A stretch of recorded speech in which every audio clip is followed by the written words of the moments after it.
Septembre 1978. Un Boeing 727 fonce vers le sol. Doucement, mon grand, doucement. Maman, je t'aime.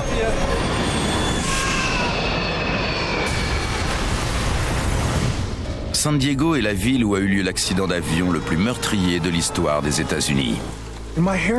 Les poils se sont dressés sur ma nuque quand j'ai entendu parler de cet accident. L'endroit était cauchemardesque. Ce qui m'inquiétait le plus, c'était de savoir comment j'allais assembler ce puzzle. Les indices mènent à une conclusion incroyable.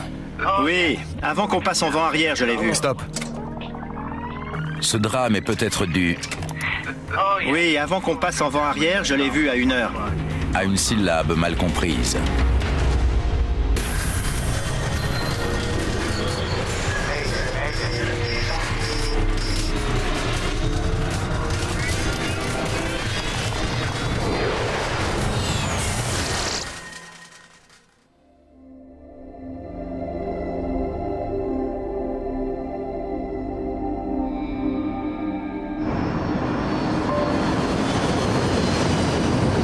Au petit matin, le vol Pacific Southwest Airlines 182 longe la côte californienne. Il va de Sacramento à San Diego. Le copilote Bob Fox est aux commandes. Approche PSA 182, libérons niveau 95 en descente vers 7000. Aéroport en visuel. Employé depuis 9 ans par la compagnie, il est en passe de devenir commandant de bord. Le commandant Jim McFerron travaille pour PSA depuis 17 ans. Ses collègues tiennent ce pilote-né en haute estime. Les deux hommes en sont à leur second vol de la journée. 182, autorisé approche à vue, piste 27. Autorisé approche à vue, 27. Parmi les 128 passagers, on compte 30 employés de Pacific Southwest Airlines, dont beaucoup rentrent au siège de la compagnie à San Diego. PSA était une compagnie excellente. La qualité de sa maintenance était très bonne. Son bilan de sécurité aussi. Et tous les professionnels disaient que c'était une super compagnie. Les pilotes se méfient en arrivant à San Diego. Lindbergh Field est l'aéroport à piste unique le plus fréquenté d'Amérique du Nord.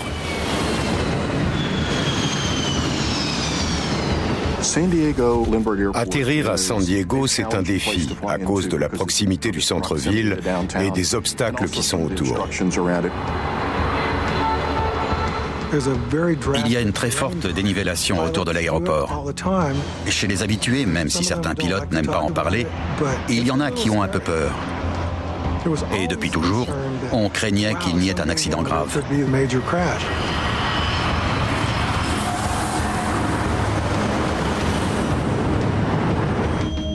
Plusieurs aéroports des environs croulent sous les vols commerciaux, militaires et privés. L'espace aérien autour de l'aéroport de San Diego est très fréquenté. Il y a environ 600 vols quotidiens au départ et à l'arrivée. Des avions décollent et atterrissent en permanence. Le vol 182 va devoir slalomer au milieu de cette cohue, tout en survolant la ville pour préparer son atterrissage sur la piste 27. Martin Wayne est mécanicien navigant. Lors de l'approche, il contacte le siège de la compagnie. On a quitté Los Angeles, San Diego, 9h05. PSA 182, reçu. Je sais, je suis un peu en retard, mais merci. J'ai signalé notre départ seulement maintenant, et ça l'a fait rire. Rachète-toi en lui signalant notre prochain départ. Très drôle. Même s'ils plaisantaient et s'ils étaient détendus, c'étaient des professionnels. L'équipage était sympa et ils vous donnaient l'impression qu'ils voulaient que vous preniez leur avion. C'était super. Leur slogan, c'était « Voyager avec le sourire ». C'était vraiment sympa.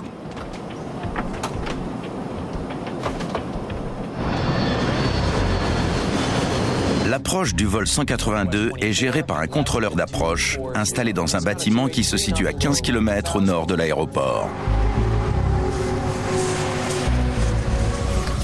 Au contrôle d'approche, on est débordé parce qu'on gère plein d'avions qui sont dans le même espace aérien. Le contrôleur s'assure que les pilotes de PSA ont vu un Cessna qui est devant eux. PSA 182, trafic, midi, à 3 nautiques, 1700 pieds. Là. Trafic en vue. On leur a signalé un avion et ils ont dit l'avoir repéré. Très bien. Maintenez visuellement la séparation et contactez Lindbergh Tour, 133,3. Bonne journée. Compris. Ça signifie que le pilote a bien repéré l'autre avion et qu'il le dit. Là. Quand un pilote se charge de maintenir visuellement la séparation, il en assume la responsabilité. C'est comme avec deux bateaux. Il incombe à celui qui double de maintenir visuellement la séparation avec l'autre. Le vol 182 vire à gauche pour voler parallèlement à la piste, prêt à tourner à droite et à atterrir quand on l'y autorisera. Je dirais que c'était merveilleusement routinier. Rien ne sortait de l'ordinaire. L'avion est à moins de 8 km de l'aéroport lorsqu'un contrôleur installé dans la tour le prend en charge pour le guider jusqu'à l'atterrissage. Lindbergh, PSA 182, en vent arrière. 182, reçu. Dans un cercle de 5 nautiques autour de l'aéroport, les avions au départ et à l'arrivée sont gérés par ce contrôleur. Depuis la tour, il jongle entre plusieurs avions, dont le 727 de PSA. 182, trafic, midi, un nautique, un Cessna. Comme il n'y a qu'une piste à Lindbergh, les contrôleurs maintiennent un espacement en raison des différences de vitesse entre les avions. 182, autorisé à atterrir. Autorisé à atterrir. Un avion à réaction a une vitesse d'approche plus élevée qu'un Cessna, donc il lui faut plus d'espacement. Il est 9h du matin. Un bon nombre de passagers a prévu de travailler toute la journée à San Diego.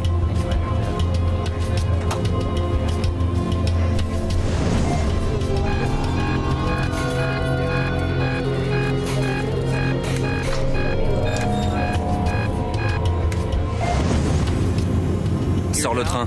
À quelques minutes de l'atterrissage, Bob Fox repère un avion au loin.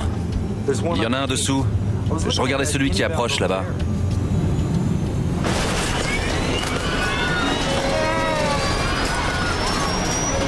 Doucement, mon grand, doucement. Un photographe professionnel repère le Boeing en flammes. Qu'est-ce qui se passe? On est mal. Hein? On a tapé quelque chose. Tour. On tombe. PSA. D'accord. J'appelle les secours.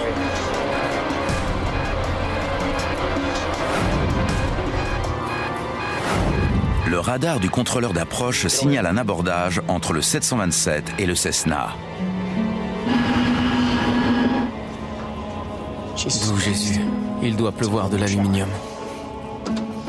Voir 2 avions sous votre responsabilité se percuter, c'est le pire cauchemar pour un contrôleur. Il n'y a rien d'autre qui puisse être aussi grave. On y est. Position de sécurité. Maman, je t'aime.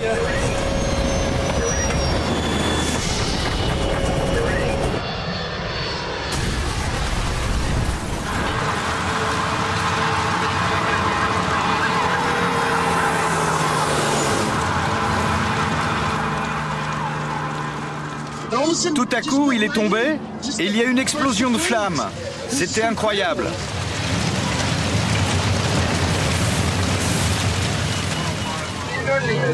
C'est ma maison.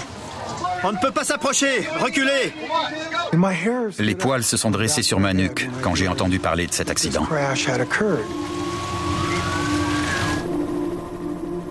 Des milliers de gens ont vu l'énorme nuage de fumée et de feu en forme de champignon.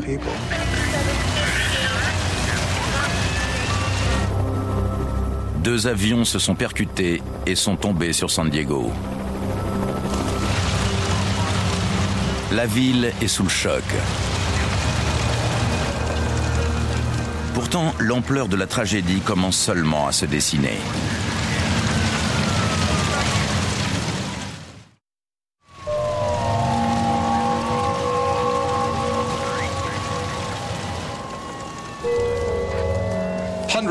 Des centaines de gens horrifiés ont vu les avions se percuter et s'abattre sur un quartier résidentiel.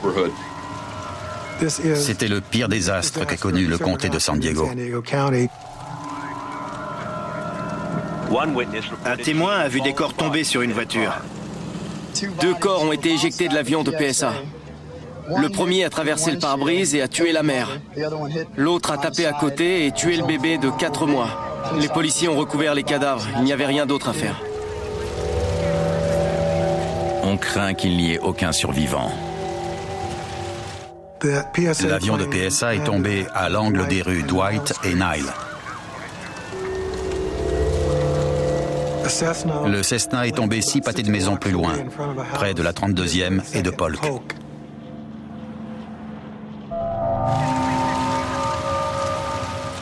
22 habitations sont détruites. 7 habitants sont tués. 9 sont blessés. La ville est accablée. On écoutait les informations et on est venu le plus vite possible pour aider. On transporte de l'eau. C'est une scène de cauchemar. C'est vraiment horrible. Agent de police à San Diego, Greg Clark se précipite sur les lieux à la recherche de survivants. On aurait dit qu'une grosse bombe avait explosé. Tout ce qui s'était trouvé sur le passage de l'avion avait été complètement rasé. Il y avait des sièges de passagers encastrés dans des murs de maison, des morceaux de fuselage partout.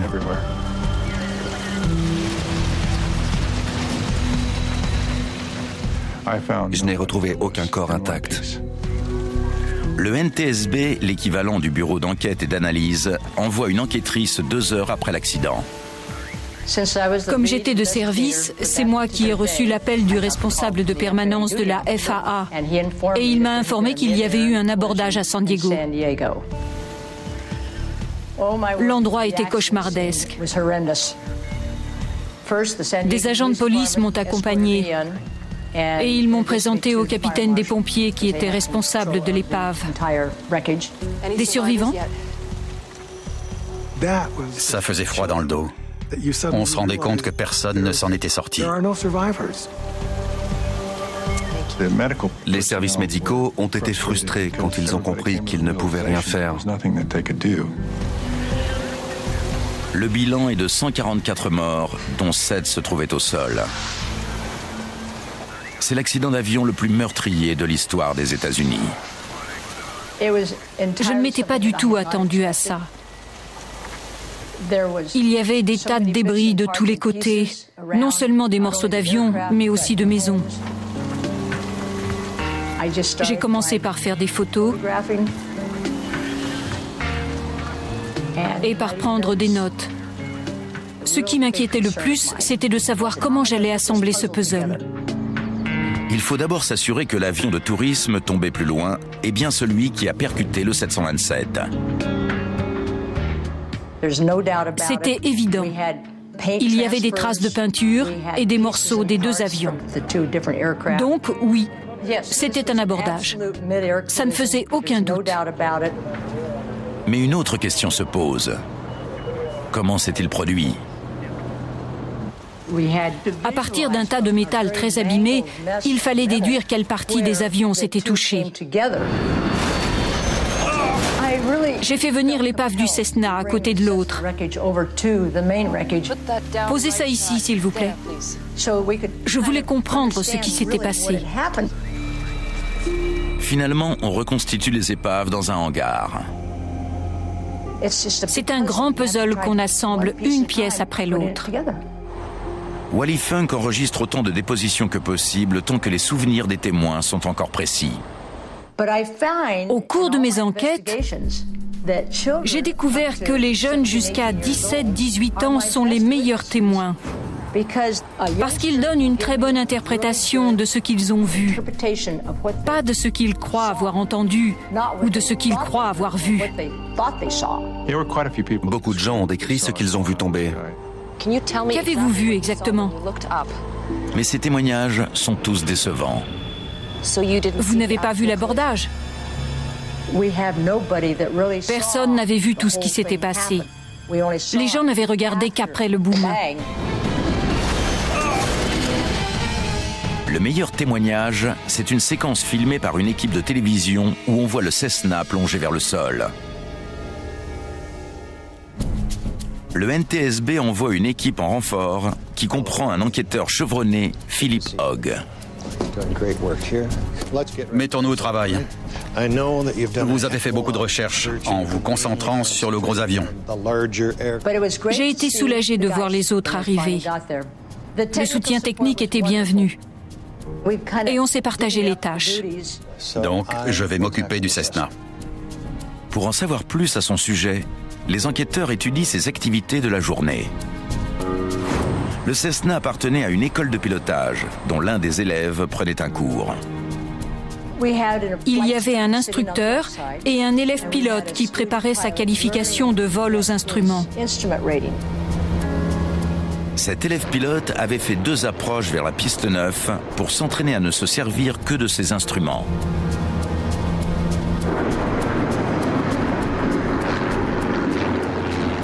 Pour cette qualification, on travaille plus l'approche que l'atterrissage.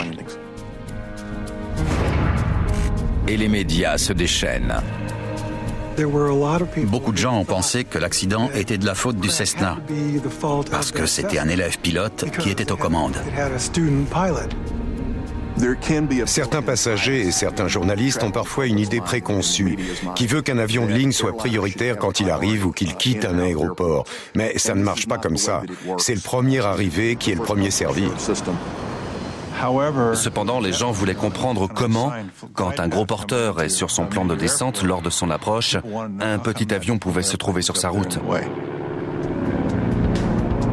Avec un peu de chance, les enregistreurs récupérés sur les lieux du drame répondront à cette question. Il y en avait un à l'avant, l'enregistreur phonique, et l'autre vers l'escalier arrière, l'enregistreur de paramètres. Et ils ont été expédiés à Washington. Mais comprendre ce qui a été dit dans le poste de pilotage et ce que les instruments ont indiqué prend beaucoup de temps. En attendant, les enquêteurs interrogent le premier contrôleur chargé de guider les avions. Montrez-nous les trajectoires. Le contrôleur d'approche se souvient des itinéraires prévus des 2 avions, mais n'est pas sûr de ceux qu'ils ont effectivement suivis, car les données du radar d'approche n'ont pas été enregistrées. Alors, le 727 volait vers l'est et devait tourner pour prendre la piste 27.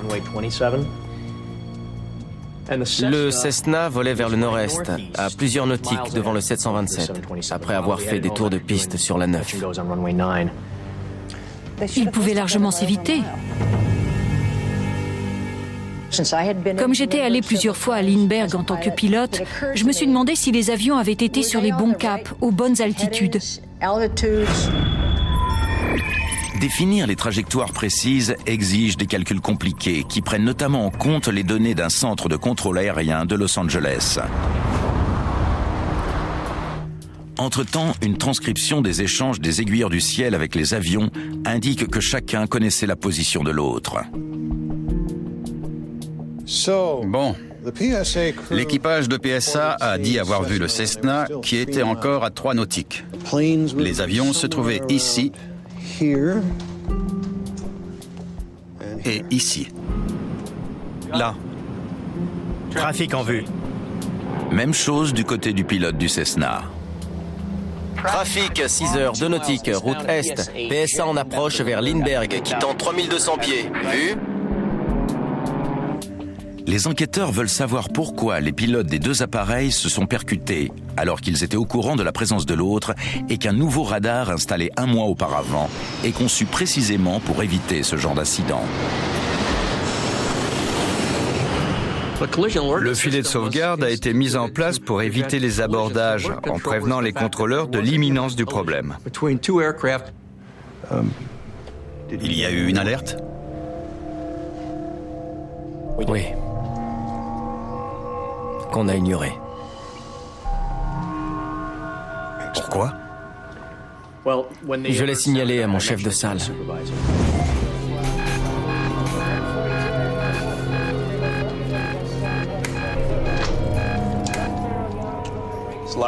Encore une.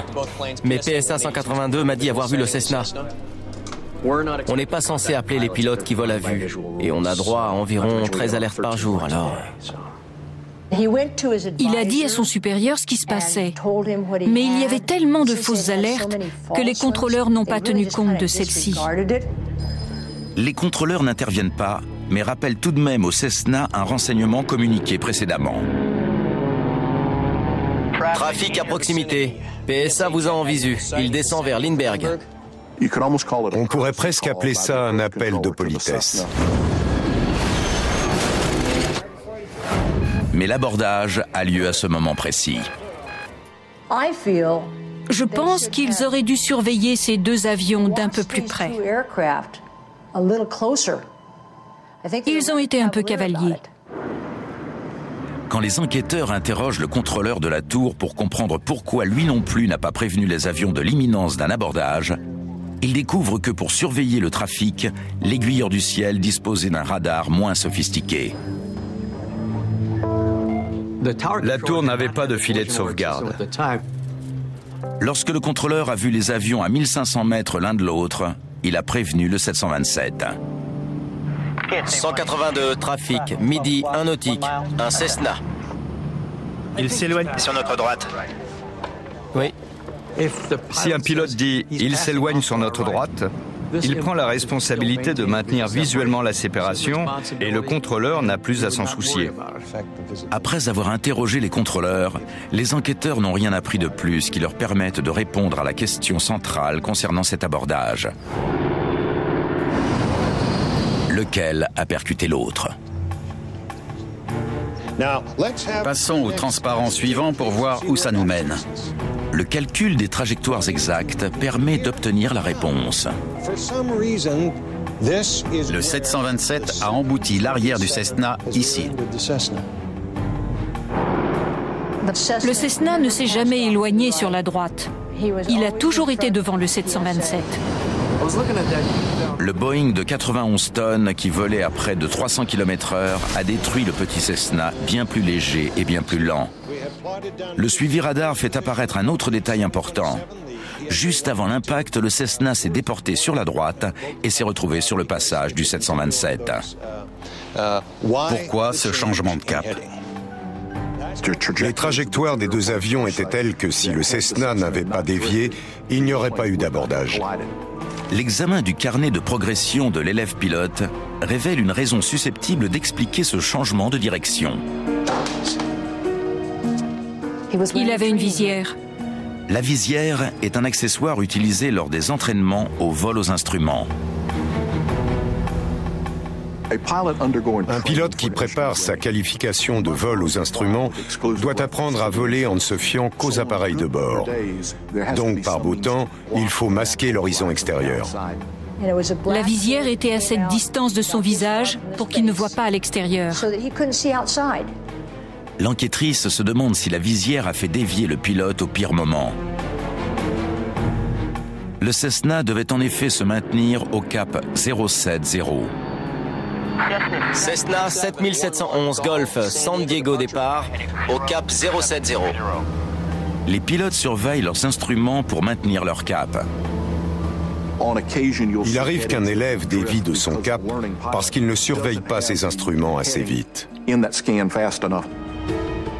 Mais si la visière a contribué à la dérive de l'avion de tourisme, ça n'explique pas pourquoi l'équipage PSA n'a pas vu le Cessna. Là. Trafic en vue. comment un équipage chevronné a-t-il pu perdre de vue un avion qui volait juste devant lui ?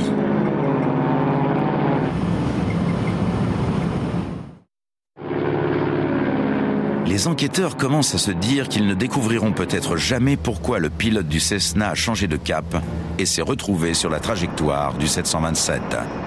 Pourquoi le pilote du Cessna n'est-il pas resté sur le cap qu'on lui avait assigné? Je ne peux pas répondre à cette question. C'est important de savoir que cette déviation n'a pas été suffisante pour que le contrôleur appelle l'avion et dise « Attention à votre cap ». D'après le radar, l'avion a bien tourné, mais l'ampleur de cette déviation est quelque peu discutable. Ce qu'on ne remet pas en question, c'est que c'était à l'équipage du 727 d'éviter le Cessna.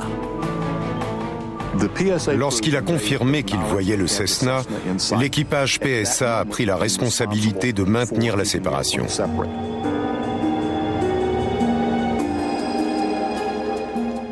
À Washington, les enquêteurs revivent les derniers instants du vol 182 grâce à l'enregistreur phonique. Allons-y. On a évité le Cessna? Normalement. Je crois. J'espère. Oh oui. Stop. En arrière. Philippe Hogg s'intéresse à un échange qui a eu lieu 35 secondes avant l'abordage. On a évité le Cessna? Normalement. Je crois. J'espère. Oh oui. Avant qu'on passe en vent arrière, je l'ai vu à 1 heure. Il est sûrement derrière nous. Non seulement l'équipage ne voit pas le Cessna, mais il part du principe qu'il l'a déjà doublé. Il était devant eux pendant tout ce temps? Lorsqu'il vole en palier, le 727 a le nez légèrement relevé. Donc les pilotes regardent à l'extérieur, par-dessus l'avant de l'appareil. Le nez était-il relevé au point que les pilotes ne puissent pas voir le Cessna? Ils ne se sont peut-être pas rendus compte qu'il était aussi près. Le NTSB calcule la durée pendant laquelle l'équipage du Boeing a pu repérer le Cessna. Bienvenue à bord. Servez-vous du point de référence visuel pour régler votre siège. On règle le siège pour avoir la meilleure visibilité possible à l'aide du point de référence visuel. L'avionneur a conçu un système très simple mais très efficace qui consiste à aligner toutes les boules fixées sur le montant central du pare-brise pour que le pilote ait toujours les yeux au même endroit. Mesurez l'écart entre mon œil droit et la boule blanche du milieu.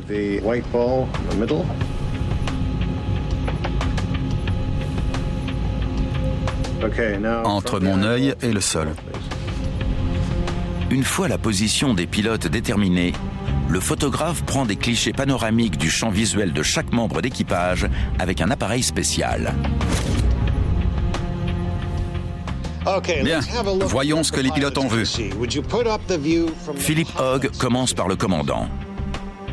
Le suivi radar fournissant le cap, le tangage et l'inclinaison, les enquêteurs matérialisent ces données sur la photo par intervalle de 10 secondes. Le copilote maintenant. Ce qu'ils découvrent est surprenant. L'équipage de PSA a pu voir le Cessna plus longtemps qu'il ne l'avait cru. 170 secondes de bonne visibilité. Les pilotes auraient pu voir le Cessna. Comment peut-on ne pas voir un avion qui est sous votre nez? Oui, quelque chose tombe, mais elle ne dit pas quoi. Je vais m'occuper de cette soupe, Richard. Les enquêteurs se demandent si les dépositions des témoins peuvent expliquer une partie du mystère. Quelque chose dans le ciel aurait-il induit les pilotes en erreur?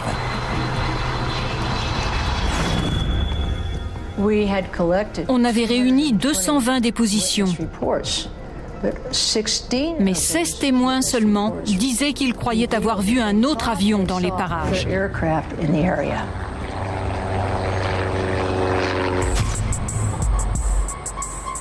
Les contrôleurs ne se souviennent pas d'un troisième avion.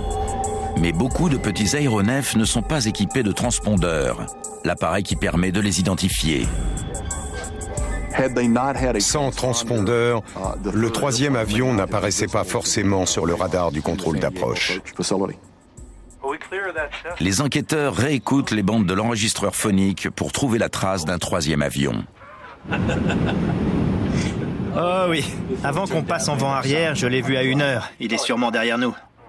35 secondes avant l'impact, l'équipage suppose que le Cessna est à l'abri.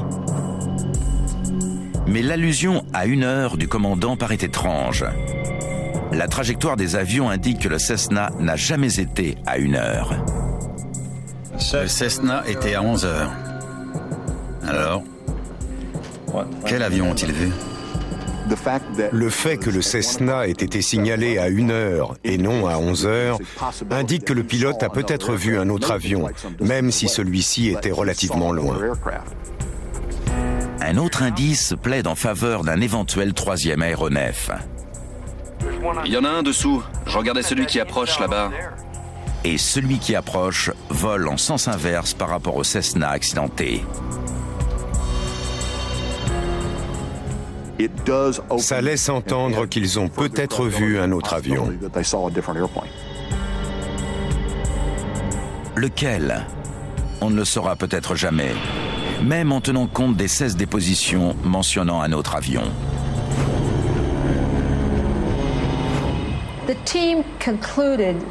On a conclu que les 16 témoins ne permettaient pas vraiment d'affirmer qu'il y avait eu un avion dans cette zone précise, à ce moment précis.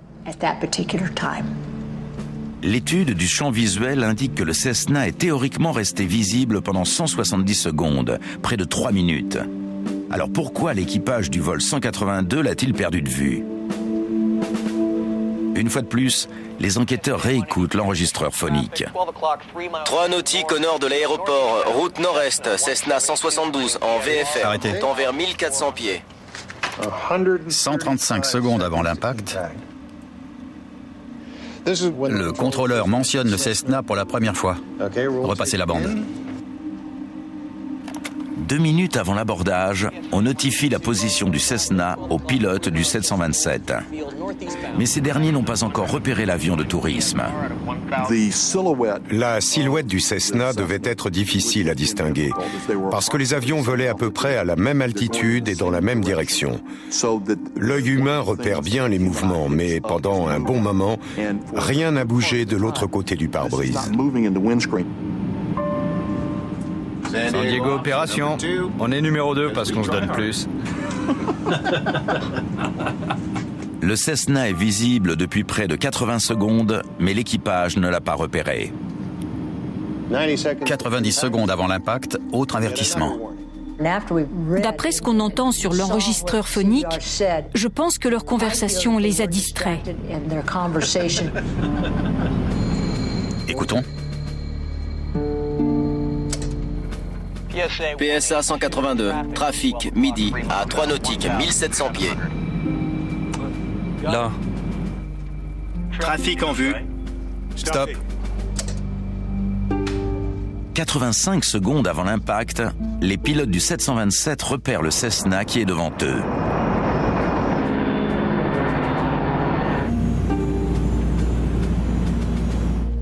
Le contrôleur leur demande de faire une approche à vue et de contacter la tour de contrôle. Très bien. Maintenez visuellement la séparation et contactez Lindbergh Tour. 133,3. Bonne journée. Compris. Ils l'ont repéré pendant un instant, puis ils l'ont perdu de vue. Est-ce que leur discussion leur a fait détourner le regard? L'équipage doit garder le Cessna à l'œil tout en accomplissant d'autres tâches. Le commandant appelle la tour et prépare l'atterrissage. Lindbergh, PSA 182, en vent arrière. Tout doit être dans la bonne configuration. Les becs de bord d'attaque et les volets doivent être en position. Il faut sortir le train, régler les appareils. Tout ça se passe à ce moment-là, donc les 3 hommes sont très occupés. À ce moment critique, personne ne surveille le Cessna. 182, trafic, midi, 1 nautique, un Cessna. C'est celui qu'on voit? Ouais, mais je le vois plus. Le Cessna devrait être ici, droit devant eux. Le Cessna était juste au niveau du pare-brise du 727. Et c'est incroyable que l'équipage l'ait perdu de vue.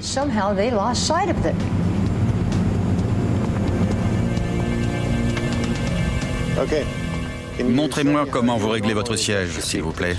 En découvrant comment les pilotes de PSA s'y prennent, les enquêteurs comprennent pourquoi ceux du vol 182 ont perdu de vue le Cessna. Vous n'utilisez pas le point de référence?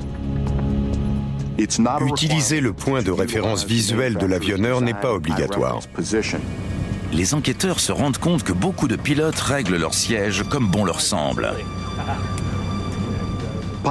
Les pilotes sont de tous les gabarits et ils mettent leur siège dans une position confortable. Certains le règlent bas pour mieux voir les instruments.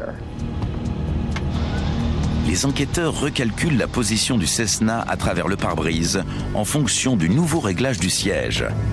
Et ils obtiennent un résultat bien différent. Assis de cette manière, l'équipage n'a pu voir l'avion que durant 5 à 10 secondes et non pas plusieurs minutes.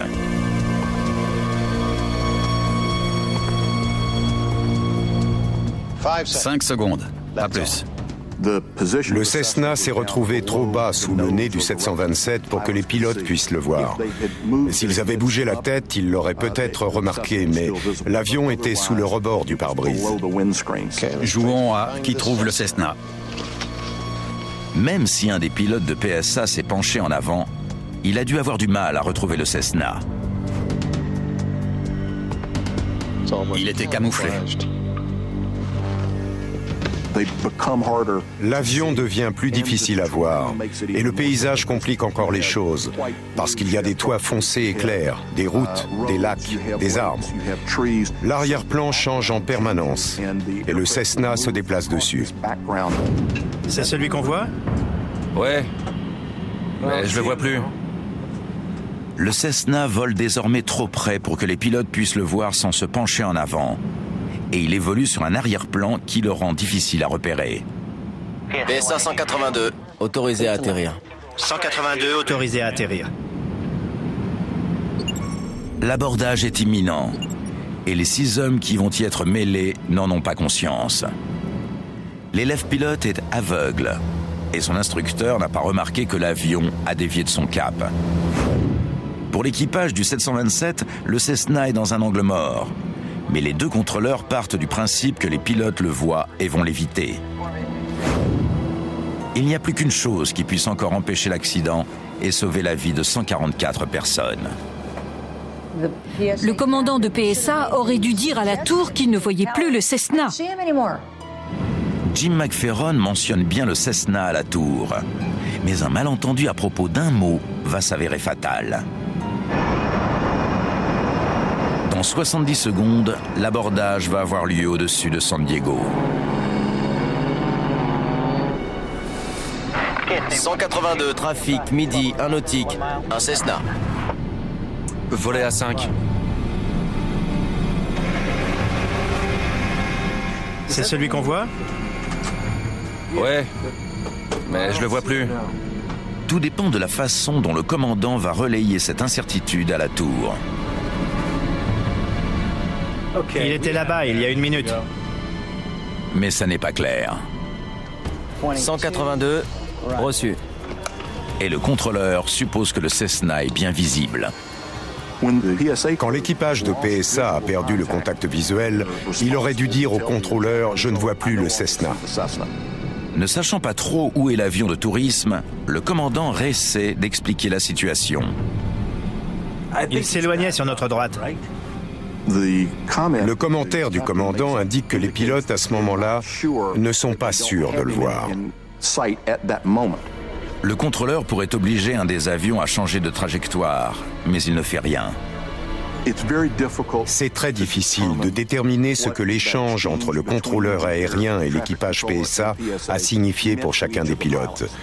Le commandant a dit « Il s'éloignait sur notre droite ». Il avait un doute, mais le contrôleur a pris ça pour une affirmation et il a répondu « Ouais. Qu'est-ce que l'équipe a compris? Mystère. Il était là il y a 1 minute. Ouais.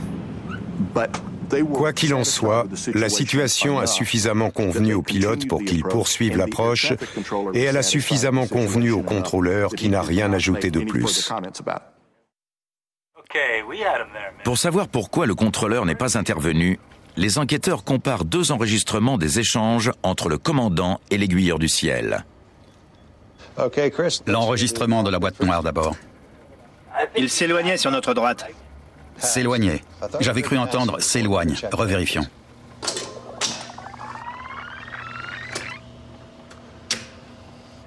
Il s'éloignait sur notre droite. J'entends s'éloigner, mais sur l'enregistrement de la tour, j'entends s'éloigne.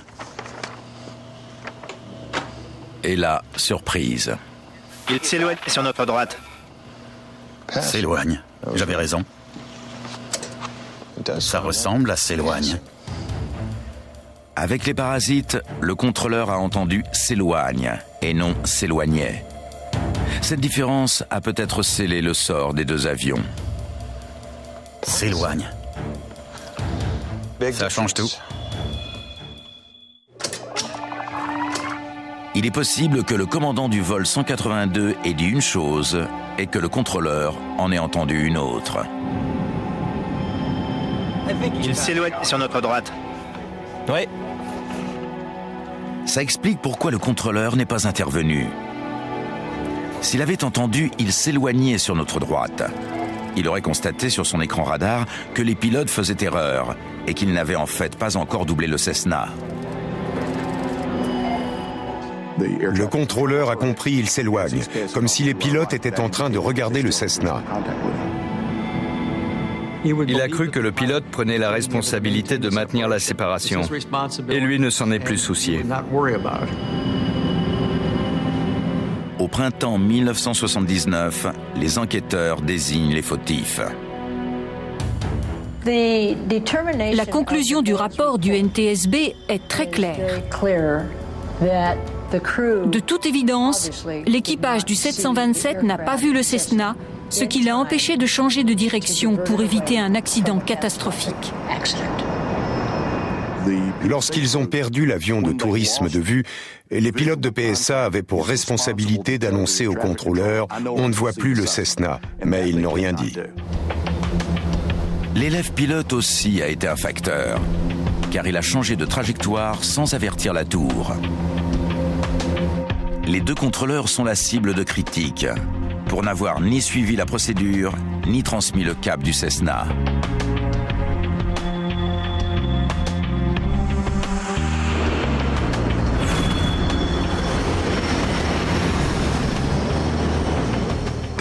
Quand je repense à cette journée, je suis envahi par une immense tristesse.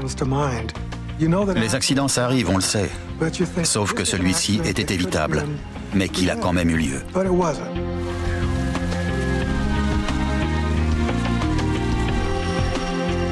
Les recommandations du rapport se concentrent sur l'amélioration du système de contrôle aérien de Lindbergh.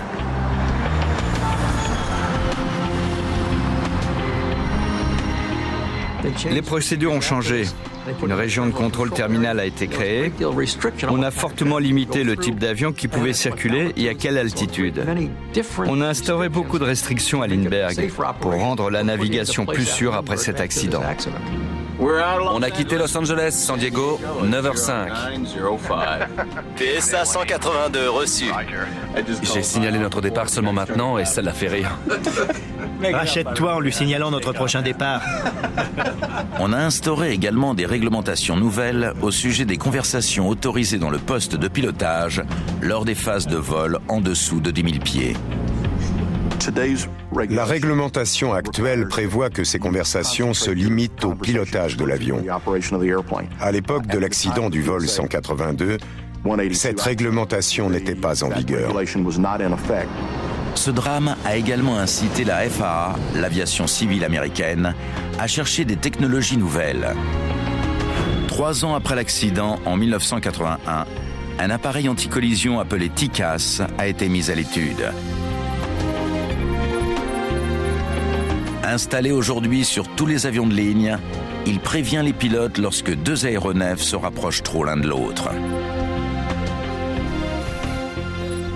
Le TCAS a été une bénédiction. On le combine avec le transpondeur pour voir et pour entendre ce que font les avions qui sont à proximité.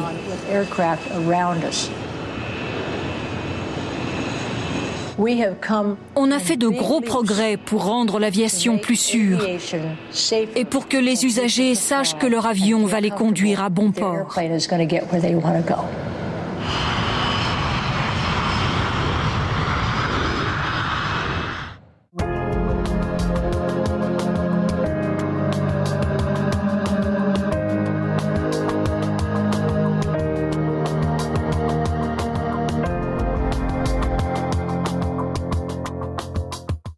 71 personnes sont montées à bord de 2 avions. Maudits, était-ce le destin ou une décision désastreuse?